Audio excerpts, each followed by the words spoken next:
a little. Yeah.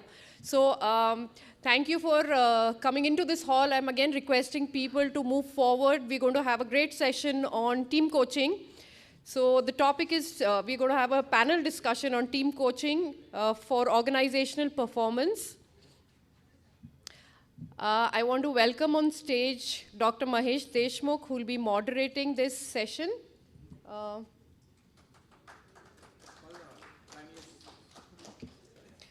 I'll also request the panelists to come on stage.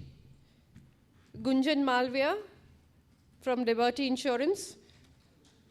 Gaurav Jhala from Tata Motors. Dharmesh Shah. Can I request you all to come to the stage, please? And while people are coming up, I just want to introduce the moderator for the session, Dr. Mahesh Deshmukh. He comes with 30 years of experience in teaching, coaching, and consulting. More than 600 plus hours of executive leadership coaching experience. Undertook more than 50 team or group coaching sessions over the last 3 years. More than 50 C-level and 50 minus level coaching. And he's also president of ICF Pune chapter. So I think we'll, Dr. Mahesh Deshmukh also, let's have a round of applause. This is yours. Oh my, this is for thank you.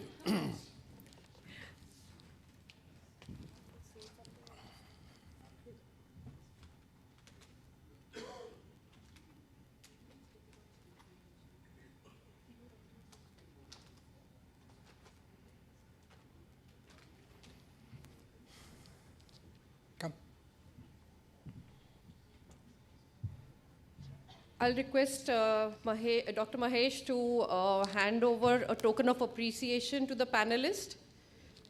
Gunjan Malviya, can you hand over the token? Yes. Thank you. Gaurav.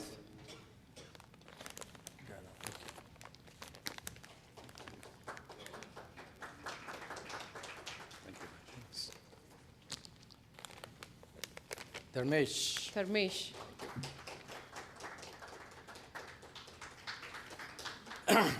Chaliye, let's take a seat.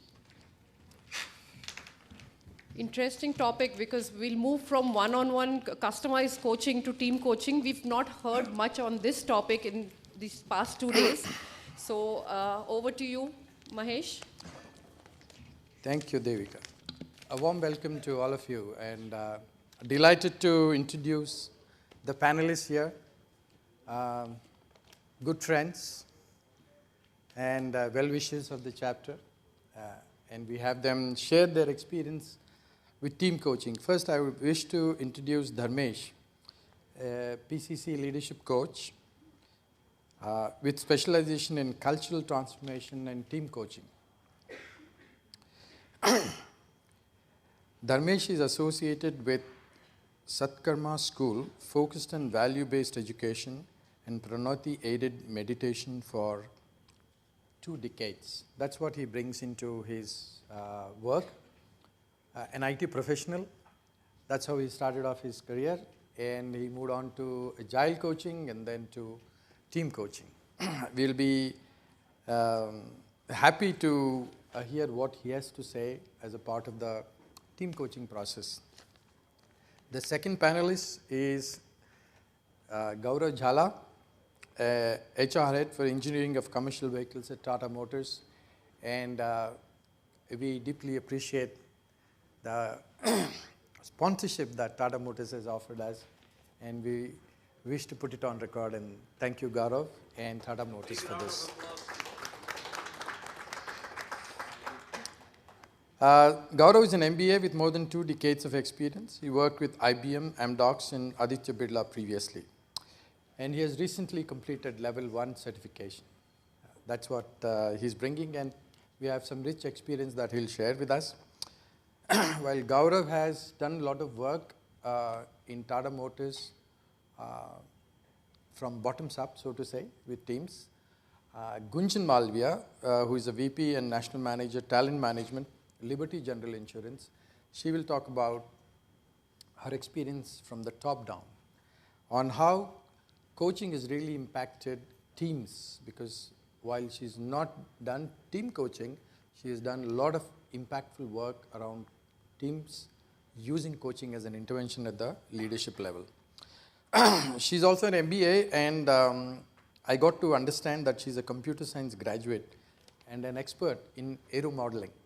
Yeah, and several awards to her credit: HR Top 40 Under 40, 2020 Women of Essence, and she also co-authored a paper titled "Influencing Coaching in Organizations Using Principles of OD and Behavioral Sciences." So, warm welcome to all of you. Thank you for being here. And let me begin with you, Dharmesh. It's interesting journey. I heard that you moved from IT to doing agile coaching, then to individual coaching, and then to teams. How has this journey been for you? Sure. So let me start in terms of, again, as a software engineer, as you grow, you get into the management. It's on? It's not on. It's okay. Really, Jay. Hello, can you Yep. hear? Yeah. Okay. So again, as a software engineer, as you get into seniority, you get into the management, then program management, and what you do into the program management and management is passing the mails from here to there. So I call it mela meli. So got bored with that and then got in as a Scrum Master. So for those of you from IT background, may be familiar that Scrum Master is a team coach.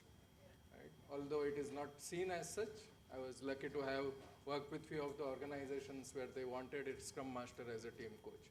And that is where I evolved from there. Coach the team for the performance, taking the accountability, building collaboration, trust amongst the team and making it self-organized. And that is when I realized that the management is not supporting this type of a team culture. And that is where then got into the ICF coaching as a coaching the leadership, coaching the management to get the team culture. And after the individual coaching, the different management, because the team is cross-functional team across 4 different functions, 5 different functions, and then coaching individual managers, but again, they don't work as a team. So going up again in terms of getting the leadership to work as a team, and then for the transformation, what I call it as a systemic coaching, right, where it starts from the structure, having the structure for the speed of execution, having the structure for the culture that you wanted in the organization. And then from there, coming down in terms of working at a leadership level as a team, to have them function as a team, and then all the way down. And this is where I work at all the levels. Currently in terms of leading the transformation of 400 plus people, we work with multiple organizations, Credit Suisse, Cisco, Symantec, and a lot of startups earlier. That's my journey. If I may just ask you, you've done both individual and team coaching. What's the distinction that you can see between these two ways of doing coaching? Okay, thank you. That's a very important question, and I'm sure a lot of individual coaches and the executive coaches would also have that in mind. Right? So when, as an individual coach, what we focus on is presence and creating awareness. When you are looking at a presence, you are just looking at presence with one person. In team coaching, you are looking at a presence with a team of 8 to 10 people. So think of the complexity it brings in. And when you are talking about the awareness, creating that awareness as a team, not as an individual. Yeah. So for those who are familiar with agile terminology as a retrospective, to do retrospective at a leadership level. Team level is taken for granted, but more at a leadership level. It took 2 to 3 retrospectives for the leaders to open up, discuss about the issues, and then start fighting. Earlier, everything is fine, all nice. You are good, we are good, we all work together. Don't talk about performance. Yeah. Sure. You talked about complexities. what kind of complexities really play out, which are different for teams? Then I'll go to Gaurav to explore his experience with the teams. Sure. So complexity, let me link it to Venkatesh. Is Venkatesh there? No. Okay. So yesterday I was talking about personality types and embedding the individual coaching as a enneagram personality and then getting his bot to do the individual coaching. Now you can think of 9 different people having 9 different enneagram personalities and then coaching all of them together, aligning them. Surely that bot will not be able to do it. All as right. a complexity. Yeah, or maybe a challenge to him in terms of can they do it. So at least if you want to move from individual coaching to this, you'll be sure that it will take long time for the technology to catch up in terms of the personalities working together. Thank you. If I can move to Gaurav. Gaurav, you have implemented team coaching, and I would invite you to just share your story first, then I'll ask you questions. Yeah, okay, so as you know, I'm from Tata Motors and we manufacture trucks and cars both. Today's world is very different for us. There are so many changes which are happening. You see the electrification that is happening in the industry. Cars are very fast to transform.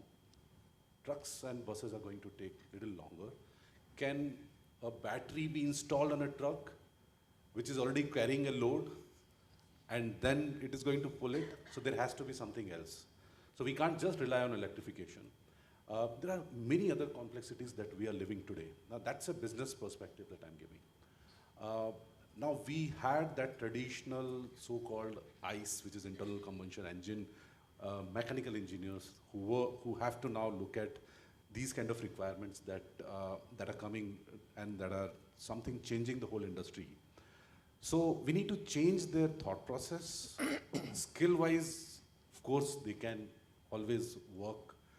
We can have trainers come there and they can possibly train them on the new skills. But the mindset is something that required a different kind of change. And in that mindset, coming together and working as a team was another challenge that we had in Tata Motors. Again, a little bit of background of how our organization works is that, there is a designer who is designing a particular product that goes to another set of people who are going to work with identifying suppliers who are going to make sure that those parts are available at right price. And then there is a plant where these products can be manufactured. Now this is a whole story of how the manufacturing happens at Tata Motors. Now another problem that we were facing was that there are failed products that you hear in the industry. There are quality issues that you hear in the industry. There are prices which are very high for certain products. And we always say that I wish it was at a certain level below Price bands. price band, right? And then I would have bought it, or it would have captured a market at a different level. These are the problems of different nature, which are dealt by different set of people within the departments of engineering and then beyond that also. Now, everybody do a blame game in our organization. You take any organization for that matter. I did my job, this is Mahesh where the problem is. Mahesh has not done his job. And then the passing the buck is always there in every organization, right? We said that we can't deal with this problem because the way industry was moving and the way we had to respond as a #1 commercial vehicle and in passenger vehicle, we are the challenger today. So we said, okay, let us bring all these teams together and let them work as one unit. And we coined a concept called vehicle module teams. And when we created these teams, trust me, initially we struggled. It was a struggle of 1.5 years. And that is when we realized that there has to be a different way of dealing with this problem. And luckily, we got Dr. Mahesh Deshmukh to solve this problem for us. We got in touch with him and we created this concept of team coaching for Tata Motors, where all these team members are coming together, their stakeholders are coming together, they're discussing the problem statements of that project that they're working. The review is happening, and after the review, there are coaches from Dr. Mahesh Deshmukh and his team Sandhya is one of another coach. We have several other coaches, not sure in this room Yeah. how many of them are present. But the another problem of whether coaches have business or not, we are solving it when we are going into the level below the, the executive levels. And there they have transformed for Tata Motors a very complex problem, which was of people coming together and delivering common goals. So I'll take a pause because I may go on and on. There is so much inside me on this topic. Yeah. But let me take a pause. So I'll be, Gaurav, thank you for sharing that story. What will be interest for all of us is to really understand, see, Dharmesh spoke about the leaders, and you're talking about smaller teams at the bottom of the pyramid, so to say. What were some of the challenges you faced getting these people to align and move up? And what has been the journey so far? So we often talk about senior leaders who are, who have a lot of empowerment and a lot of accountability both together. But when we go to people below, they are the people who are supposed to deliver results, but they are not empowered. But we wanted to create this team who is self-empowered team. We wanted them to take decision, and trust me, the leadership team gave them a different level of empowerment to solve those problems that were there. And the biggest problem was with their own mindset where I started, that somebody at the bottom of the pyramid is not able to think that I can take a decision which so far was going or coming from 3 level, 4 level above me. So that was first mindset change that we wanted to bring in, and the coaching which happened with them gave us those results. Second was the collaboration between different departments. Again, those were the departments, they were kind of fighting so far on the issues that were coming to them. Any product failure will be attributed to somebody else. Right, not me. The monkey is on your back. Monkeys, yeah. So, we wanted them to work as one collective team, not as different departments. Even though they were representing different departments, we chose one person from 5, 6 different departments, and we empowered them from the leadership side. However, they had to feel that empowerment in their mind, and they had to deliver. And after 6 weeks of coaching, and now we have moved to monthly coaching, because as in the previous discussion we were talking about, they should not get addicted to it. Yes. So we said that week on week, again they may lose the charm of coaching. So we moved it to monthly model, and that is where we are today. And people are now coming together, and they are themselves, earlier we were pulling them for these sessions, now they are volunteering to come, and they are asking us that when are we going to have, and then beyond it also we wanted them to huddle together, that are happening without we arranging any such platform for them. Has there been any bottoms-up impact of what you did? Too many of these bottoms-up impact that we have noticed. See, the time to market, right pricing, and right quality is something that was the primary objective of creating these teams. Because it is very important, in our industry, there is something called first mover advantage. Unless we have that, we will not be able to lead into that particular segment. And these are the people who had to deliver. So from the bottoms up, these people are now able to look at the biggest problem, and we gave them those big problems, and we could see leaders kind of behavior out of those people who are the frontline people for us, right? And 6 weeks of coaching, and now the monthly mode that we have gone ahead with, has made a huge difference in the performance of those people to that level that at one point, why we went into monthly after this 6 weeks is because business leaders, as well as these individuals and their stakeholders, demanded it from us. They said, we want this to happen. Wow. And this came from business for the first time. I'm driving a particular agenda from HR. The business is asking. The business is saying that, no, you must continue. Right. So that's the impact that these people are doing. Awesome. Thank you for that sharing. And moving to you, Gunjan. Uh, while you have not done any team coaching per se, we have been talking for long about your interventions with the leaders. What kind of impact has coaching at the top has had for your teams below? If you can share something on that. Okay. So thanks, Mahesh. While the question is so straightforward and simple, but I see many layers, sort of emerging out of it. So, of course, before I start, I want to share that I'm a coach myself, and like I think all of us here, for that matter. And I have true belief in all the frameworks and models and, the ways we work on coaching. And, however, sometimes, and I think this time comes in life of each coach. And that came for me where your intuition and, the structured approach sort of start merging, and syncing.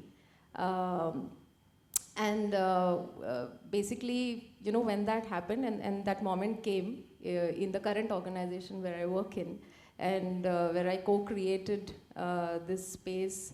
So in the context of the organization, we, unlike what you shared, we were moving, so Liberty was moving from being a startup culture to a growth phase, organization. And of course, a rapid growth was required. And one of the talent challenges we had was to build the leadership pipeline. And insurance as an industry is high attrition, right? So how do we create that differentiator impact was something as a case in time. Now, in the classic coaching case, where our talent was, of course, where, so like we say, start where the client is. And they were pretty simple, looking for, success. And what was working in our organization was conversations. So like when we look at the context of the organization and where the talent was, and you're of course talking about the leadership talent, we were designing this leadership development program. And then we looked at that, what do we do here which creates maximum impact? And the answer came in the way, it came into the coaching. And coaching meaning coach in doing, and then how do we make it to coach in being? So how we started is, and of course, Mahesh is a big contributor in that journey, because we were looking for a scientific tool, because what also works is that how do we bring science to the whole process? So we started with, development journeys that then moves into a IDP conversation, right? And then the catch-ups. So IDP conversations is the one where we introduced, or I would say, as my paper's title say, infuse the coaching in the organization, where the talent was the client, and manager being the sponsor, and HR played the role of a facilitator, right? So the whole space was held in a coaching way, a very AI, way of coaching. And then month on month, like I would say that and it was a very energetic space, because we ensured that through, by doing it the coaching way, the talent was very authentic, the manager was very encouraging. And why the conversations were energizing? Because they were very future forward. And it is all tied to the aspirations of the individual. So it removed judgment, it removed the fear, it created that confidence in the process. And then, of course, every quarter we will meet and bring that. Then we also introduced, in some cases, but we would provide mentoring, shadowing, many other ways. And the effectiveness is not coming. And that's where, through the need, we also introduced the classical coaching. But it was absolutely designed, and the need is discussed in, again, a coaching culture format. So, I would say, so I will also hold here for your next. No. Yeah, taking on from there, I'll be curious, and so would our audience, as to how the coaching and the leaders impacted the teams below, and what is the drill down or trickle down effect, cascading effect that you saw within your last 4 or 5 years you've been talking about coaching. 5 years. I mean, I am so mesmerized with the power of just holding the space as a coaching space. And what we started experiencing is a double loop learning, which was happening in this case. So while the talent, who's a participant is going through that conversation and learning, the manager also learning, and through the role modeling that the HR is doing through facilitation. And they started finding a lot of meaning in this way of doing conversations. So trickle down effect was, of course, it was more of a ripple effect which started happening. So 1-2 conversations we would hold. And then, so these conversations would go every quarter for 2 years. We would have done in last 5 years some 500 plus such conversations. And then in the upcoming conversations, the manager, who is the sponsor in this case, started taking the role. So then now the coach in being started happening in this case. So, which of course, I mean, in stats wise, and that is where I don't want to go, but it had many impacts in our engagement surveys, in the retention, in a high attrition industry, and the team's performance, where we have introduced the individual form of coaching, but which became team coaching through this ripple. Yeah. Going back to each one of you, and in no particular order, what contributed to success of such an intervention? You can start, Gunjan. What was your take on what contributed to success of this process? Okay, so see, first was business buying, the stakeholders buying. That is where it starts, and then involvement of we as HR people. Since I was driving this initiative, I had to get deep into it. I can't just bring the coaches and then make them just do their job and go back. In this, which is a bottoms-up one. Yes. Of course, not in the executive coaching where you can't get or intrude into that area. But into this area, you need to understand what are our people doing, how are they responding, because somewhere we need to also control our folks who are not used to coaching. For a senior executive, they look forward to something like this, even I'm saying it with certain boundary conditions, that even there also, this management who is pushing somebody to go for coaching. Here you're talking about frontline people who just are used to training. And for half of them, training is just go sit out of their work area, have nice lunch, learn something new, okay. But here we had to also make them do their job. This was not coaching for something else, right? Not for future, this was for now, for their job. And we wanted them to get 100% involved, that is their involvement. Second is their next line level managers' involvement. And one level up. So we need to do a lot of communication. We need to bring people together and do sessions. We oriented them first. We also oriented the next 2 levels. And then the senior most leaders also had to be brought into this entire space. So there was a lot of work to first sell this whole idea of team coaching. It took time, and we had to be extremely careful about not giving this as HR agenda. I'm talking more as an HR person here. Yeah. The moment they see this is an HR agenda, they will say that, okay, yeah, you are trying to solve some of your KRS, I'm not interested. I have better things to do. The moment you try to give them another dimension of that, what? You are dealing with a problem. You are not able to solve the problem of business, which is of coming out on time at right price and with right quality. So here is a solution that I'm trying to provide you. And again, the method of coaching where they need to figure out the solution. The coaches are not those engineers who are going to make future vehicles for us. Right. So that's Thank you, Gaurav. How about you, Dharmesh? Okay. So if I can add to that, right?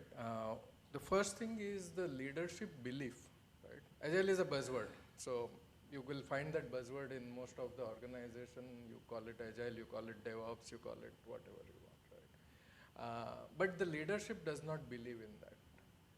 And when you go across IT, right, you will find very few leaders believe in that, and fortunate to work with the leaders who had the belief in that.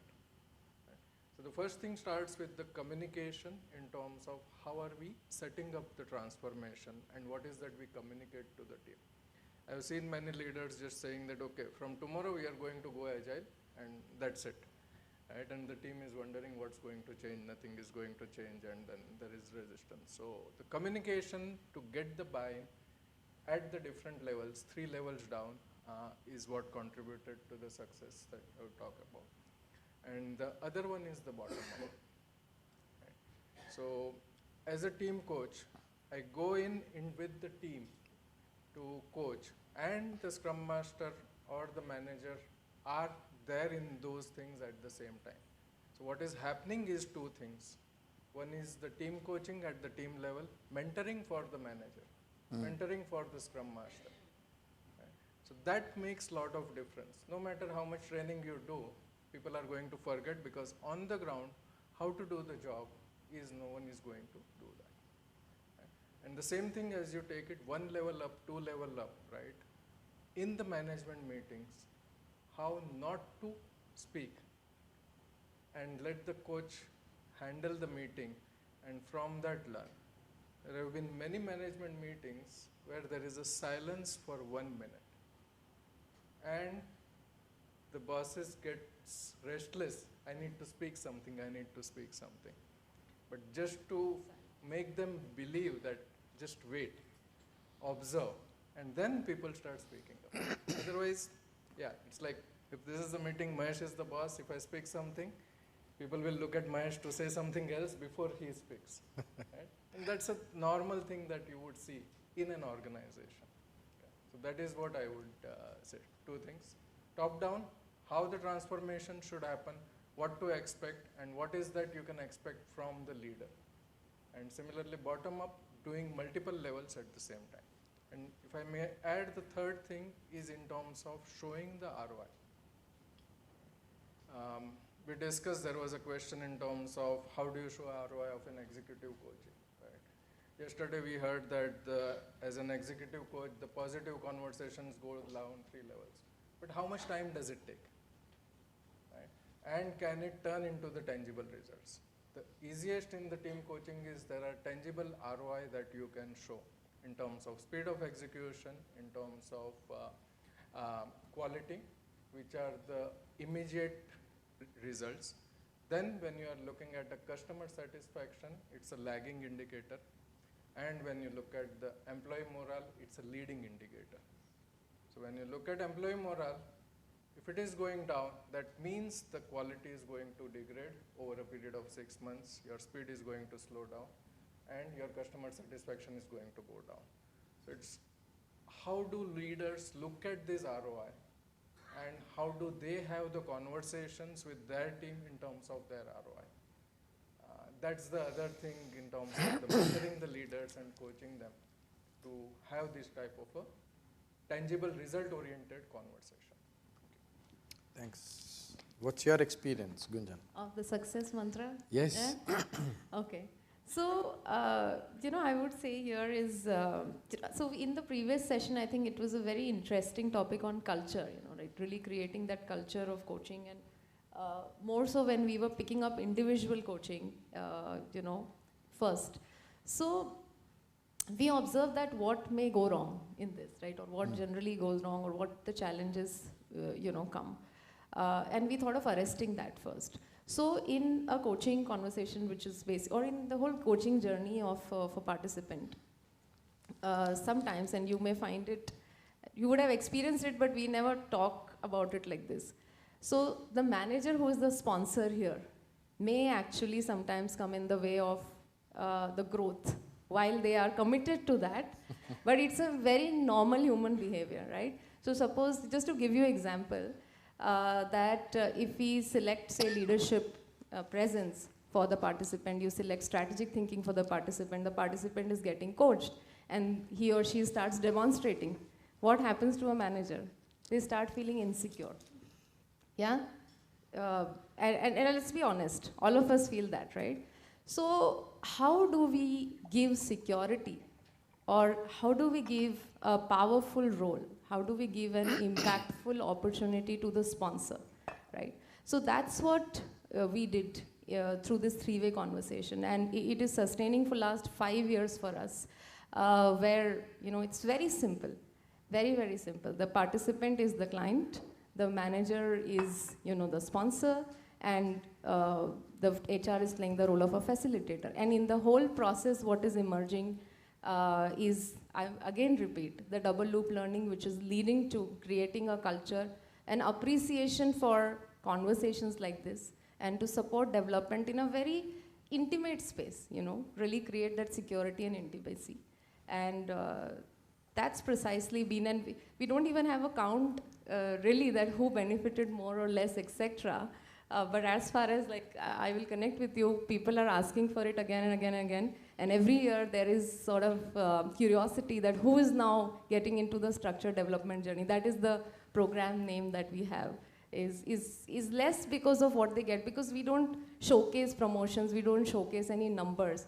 But I think it's the word of mouth in terms of experience that one gets, the development they see, they feel for themselves. And now honestly that, whether you go in structured development journey or people looking for promotions, I think that conversation has changed, at least shifted in our organization. And so I would say, a tangible, intangible way of seeing success here.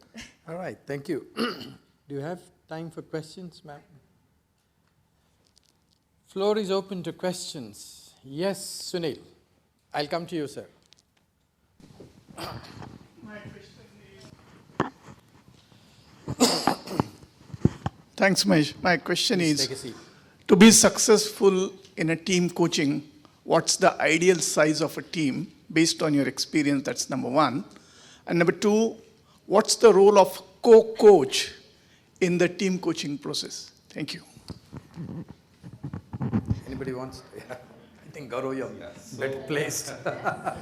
So we have a team size of 6 members in this.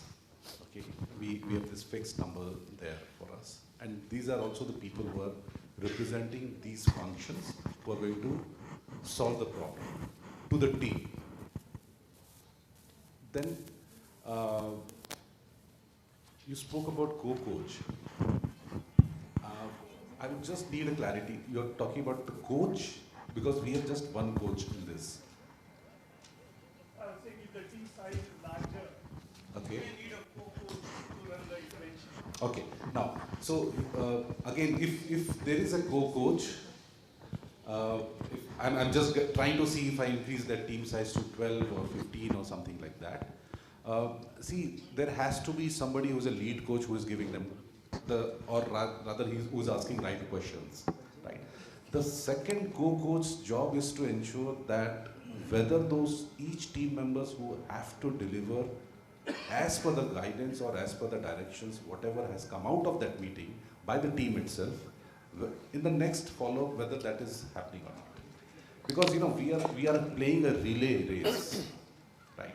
When we did a weekly and now we are into monthly, we are starting from where we have left, and we want progress. And we have our stakeholders, right? With coach, these stakeholders are talking about the progress, and they are possibly giving guidance. Coach in their coaching is not giving guidance. They're just asking right questions, wherein the team is figuring out the solutions for themselves. So I would say it's just a hypothetical situation for me that co-coach will have to ensure, maybe coach will be too occupied into the big picture and the process, but the delivery is something that co-coach can make. Okay. Any one of you, if you want. Yeah, there's another question here. Yeah, my question is on, how do you balance individual aspirations with the overall managerial expectations, right? Eventually, from manager point of view, there'll be limited opportunities to recognize individuals, whether it is promotions, compensation. So, what's your view on that? Gaurav, I think you can answer this. So, see, in team coaching, especially for bottoms up, we are able to spot talent because we want empowered team and we want people who can stand up. I know even at our general manager level, which is maybe maybe above the middle level, there are people who are not able to take decisions. They still look up to their seniors to take the final decision because they don't want anything to come up to them, or they are not confident enough to take that. Here we are talking about frontline people taking decisions, and these are the people we spot as talents. And naturally, what we have seen is that we see progress happening for them, and they are also being more confident. And again, it's development, it's again individual development. We are not going to handpick and promote somebody out of it because we, as Tata Motors, has also a very transparent system of internal job postings. Every promotion has to be through internal job posting. A parallel rotation can happen, but for promotion, there is only one route, which is internal job posting. And that is where people will have to apply. These people come out as more confident as compared to others. So the level of development that these people have gone through and what they have also then demonstrated is something, they only are getting benefited out of it. So out of two, manager has to make, the interviewer has to make a choice. This lot of people are coming out as more brighter lot of people. So expectations, I would say, just to tell you, no matter who expects what, they are getting it by default out of the intervention that we are doing it. Are you from IT? IT is Okay. then I will answer with respect to the IT field. Otherwise, I will pass on for the. Okay. So if you see what's happening in the IT field, right? Earlier the things had moved to a specific functions in terms of analysis, development, and QA. Right? And then as people are into those functions, people get into the tech lead role, dev lead role, and QA lead role. And when we move into the agile transformation, these roles does not exist because at a team level, everyone is same. Right? So this is where the change in the mindset, the shift has to happen. Now, from the lead role to get transformed into a full stack engineer, which is the terminology used more in IT, or I to T and T to E-shaped people. So I think that has to be agreed upon from the top. I've been with one of the transformation. When this transformation was started, the executive announced, now there is no longer developer or a QA, all are engineers. And then from that moment, what are the things, how do we change the dev manager and the QA manager to be a manager? How do we change the QA to also take up development, dev to take up automation, dev to take up QA? All those things were communicated, laid out, and the people were mentored for that. And obviously there would be challenges. I've been into a lot of difficult conversations where the tech lead comes to me and says, now I don't have a role. Right. I say, okay, people are looking at you as a role model, and the role model is the one who handles the complex things. Right. So if you don't see a doctor not doing a surgery, right, and say, okay, I'm not going to do the surgery, I'm just going to instruct my juniors to do the surgery. So just taking that as an analogy, the senior most doctor will do the most complex surgery and the others would watch, and when the surgery is happening, the person would be actually showing them how that complex surgery is done. And the same principle, you apply that to IT in a very short. Yeah, if I can just add to that question about recognition, I've been on the other side for Gaurav. What we also noticed is people came back and told us, while the intervention has changed the way we are working as a team, it has greatly contributed to how I'm relating to myself and to people. Not just in the teams here, just overall, my relational quotient is very high today. That's a common feedback we received from participants. I think more than 200, 300 people, Gaurav? 250 plus. So this is the kind of reward, I would say, intangible reward. Right? Any other questions? Yes, sir.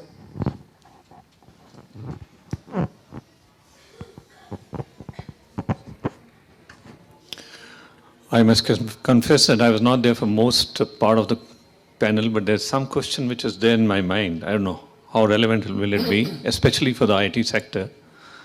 When we talk in terms of the example which you have given, the development of the leader which is happening, it's vertically.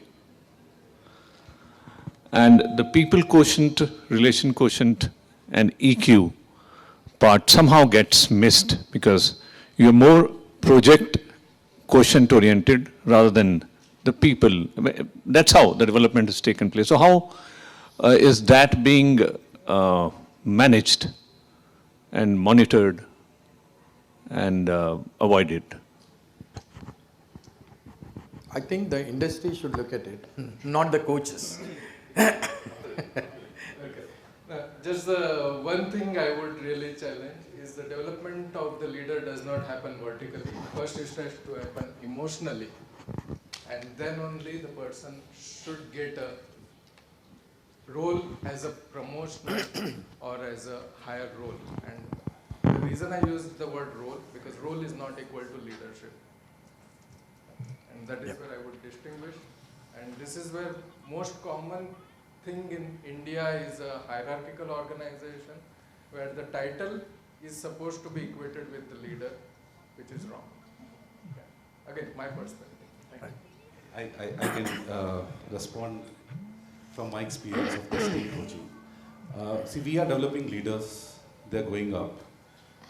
But when they have worked as team, with those people to whom they were blaming earlier for the problems, that, the problem for the failures of our products or our projects are because of somebody else, not because of them. As a team now, they are trying to work collectively and ensure that project is delivered, and the whole team will be blamed. No individual can be blamed in that scenario. Their learnings are different, and we have culture credo called be empathetic. The empathy part is instilled in those people more as compared to the others who are not part of that vehicle module team and getting coached. So this has been witnessed by us in many of the people who've got promoted. Their style of leaderships are slightly different and better, and they're never blaming it. They're always trying to solve it. And again, while I'm talking about solve it, this is the second culture credo we have at Tata Motors. So the four of it is, own it, be bold, solve together, and be empathetic. And we have these four culture credos, pillars, right at the center when we are doing this intervention. And every one of them are owning it, they are solving together, they are empathetic towards each other, and they are taking bold decisions because they are owning it. And that's what is coming out, and we have seen better results from this lot of people as compared to others. So I would also quickly like to add, so I think when we say development, any developmental intervention or program, irrespective of the level, the essence is to build self-sufficiency, right? And that comes through self-awareness. So in our experience, and what I have believed is establishing the coaching in the organization, although we started formally at individual level, but it trickled to team level because there were also generative outcomes, so be it our DEI programs, the 6-month journey, it took the shape of, the same coaching conversations and manager playing the sponsor, etc. Many of other, now we are also craved to explore more.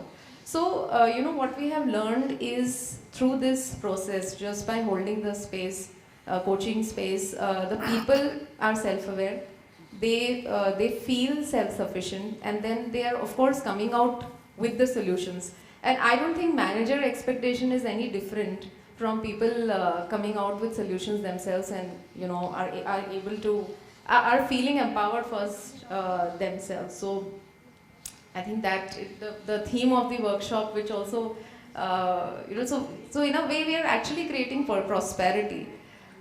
So how we actually take development a little boundaryless, a little on the prosperous and a self-sufficient, way, then of course, just put it to manager expectation. I believe that is a responsibility all of us hold as coaches. Lovely. So, I think we are close to the time. So, may I invite the panel? What's one message you wish to offer us from your experience? Yeah. So, sorry to those who don't know Hindi because I don't know how to translate this in English. But it's like little filmy. So, प्यार को प्यार रहने दो, उसे कोई नाम ना दो. Wow. And I can say this more, my husband is sitting here. Yes. So, yeah. So actually, how do we apply this in coaching world? All right. So we have this, this love, and I also have, to label spaces. So this is coaching, this is facilitation, this is RIU, etc., etc. What about embracing the being of a coach and offering this being to those spaces? So just imagine a review happening in a coaching way, any facilitation happening in a coaching way. So I see this as a very noble way of having conversations, very meaningful conversations. And basically again the same, what does team need? Team needs to feel heard.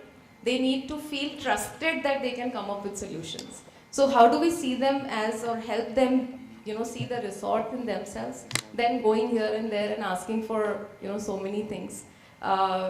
So that's what basically, my sort of advice and learning.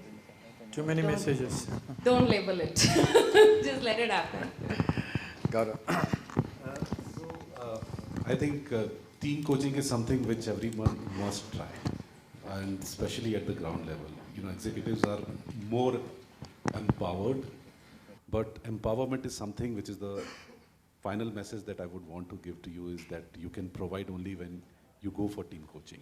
So please try it out with as many as you can. However, with another message that was again from the previous session, that how many of us are ready to come to that level of team coaching for the junior level people. We all who does all this coaching certification aspire to do all the CEO coaching, executive coaching, but nobody wants to go to the front line. So please try and explore it as much as possible. If not you, if you feel that maybe you've crossed that certain level, try and encourage some of your next line people in your circle who can become, or who are available to those organizations who are ready to explore. Thank you, Gaurav. Okay. So finally, I will just turn it more towards from team coaching to systemic coaching, right? When we are looking at it as a leaders and with so many executive coaches, right? Do we see what type of leaders are we seeing now?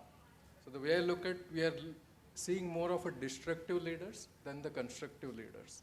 When you look at the situation around, the amount of war, the amount of religious fights that are going on, and selfishness, the greediness that is increasing. And this is where I think as a coaches, we have a great responsibility. It was good to see Dr. Yu, working with the army. Similarly, we have a lot of coaches working with the executives who can turn them from the ego-centered to eco-centered, that is economically centered. And looking at it as a systemic perspective, I've been influenced greatly by Peter Hawkins. He used the word pestle, P, political, E, ecological, S, social, T, technology, L, legal, and economical. So when you look at the war that is going on, some people might be gaining political, but are we gaining ecological? Are we gaining economical? Are we gaining social? So as a whole, we are losing the battle, right? So the more we can change that perspective, then we will have the deeper purpose, broader prosperity, not an individual prosperity, and to have a long-lasting impact of coaching for the better world. Thank you. Thank you, panelists. Really appreciate your time. Thank you all.